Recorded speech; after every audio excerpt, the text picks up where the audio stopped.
안녕하세요. 김용지 목사입니다. 이 영상은 성경 통독하시는데 도움을 드리기 위해 마련한 영상입니다. 통독을 하면서 익숙하지 않은 배경과 내용들로 인해 어려움을 겪는 성도분들이 조금이나마 도움이 될까 싶어 마련한 것인데요. 조금만 관심을 기울이시면 읽으시는데 유익이 있을 겁니다. 그럼 오늘 읽을 부분에 대한 안내를 해드리겠습니다.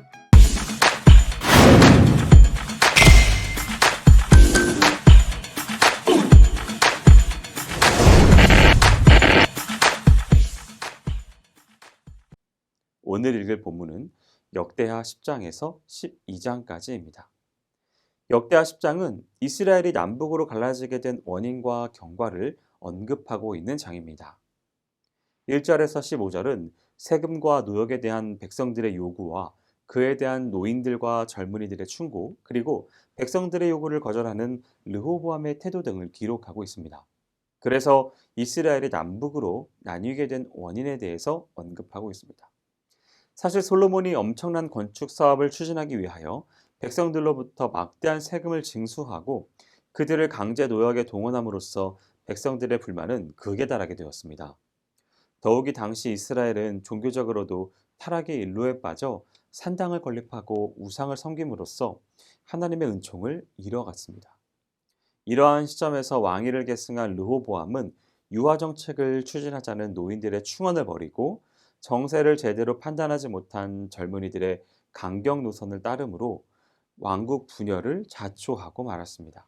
16절에서 19절은 이스라엘이 분열된 원인에 대한 결과의 진행 과정을 기술한 대목입니다. 자신들의 주장을 관철시키지 못한 여로보암과 이스라엘 백성들이 다윗 왕조에 대해 배반을 선언하며 르호보암에게서 분열되어 가는 장면을 기록하고 있습니다.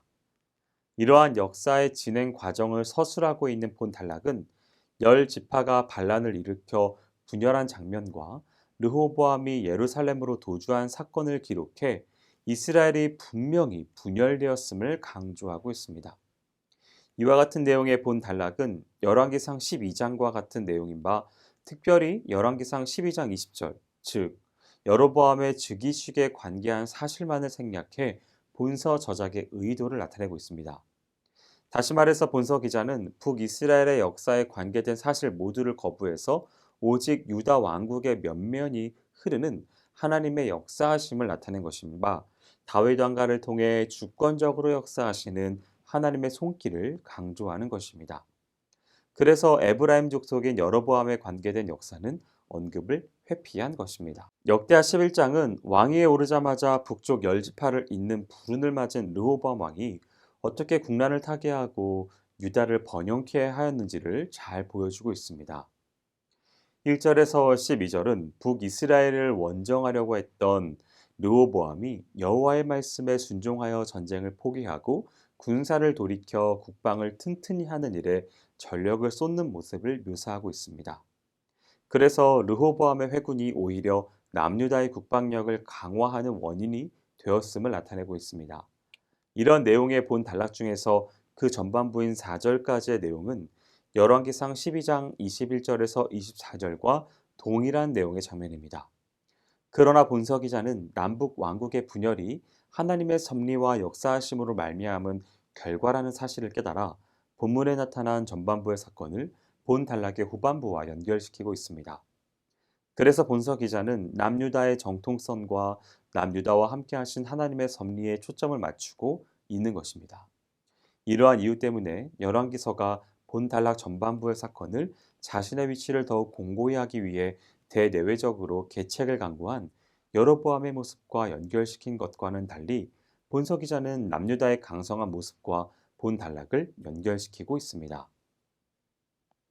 13절에서 23절은 제사장들과 레위인들 및 모든 신실하고 경건한 북쪽 이스라엘인들이 여로보암의 종교적 박해를 피해서 남유다로 월남한 사건과 3년 동안 다윗과 솔로몬의 길로 행하여 번영을 누린 사실을 기록한 내용과 유다가 번영하였다는 사실을 르호보암의 가족들을 소개함으로써 나타내는 부분들로 구성되어 있습니다.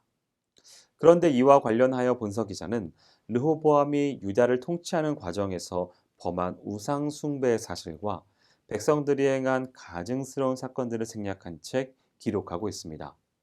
뿐만 아니라 본서 기자는 르호보암의 기록을 언급하면서 그 전체적인 내용의 흐름을 긍정적으로 평가 기술했습니다.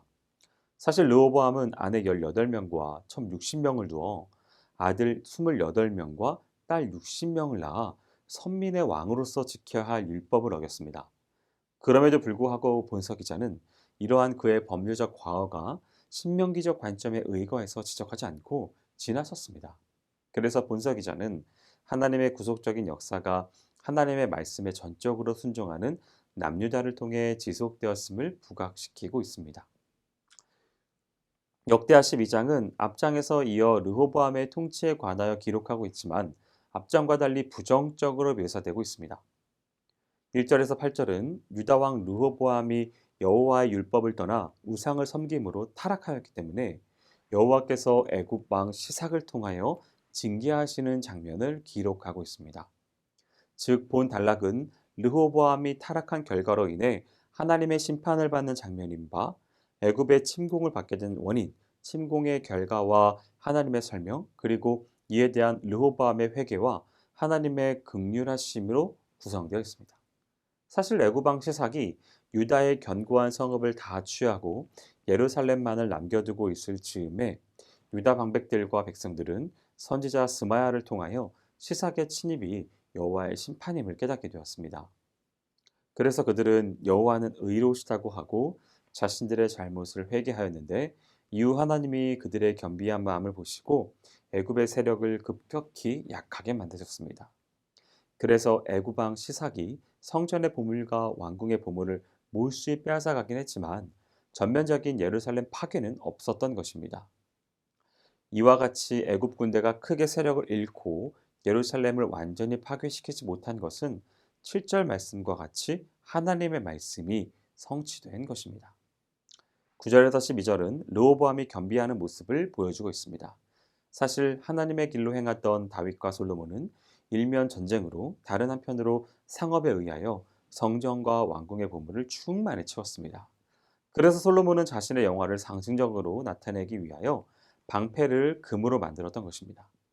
그런데 그러한 영화도 르호보암 때에 이르러 아침 안개처럼 사라져 버렸으니 르호보암은 금방패의 대용으로 녹방패를 만들어 썼습니다. 그런데 이러한 사실에 대해서조차도 본서 기자는 르호보암이 겸비한 자세를 취한 것으로 간주해 이 같은 그의 모습이 하나님의 진노를 멈추게 한 것으로 해석하고 있습니다.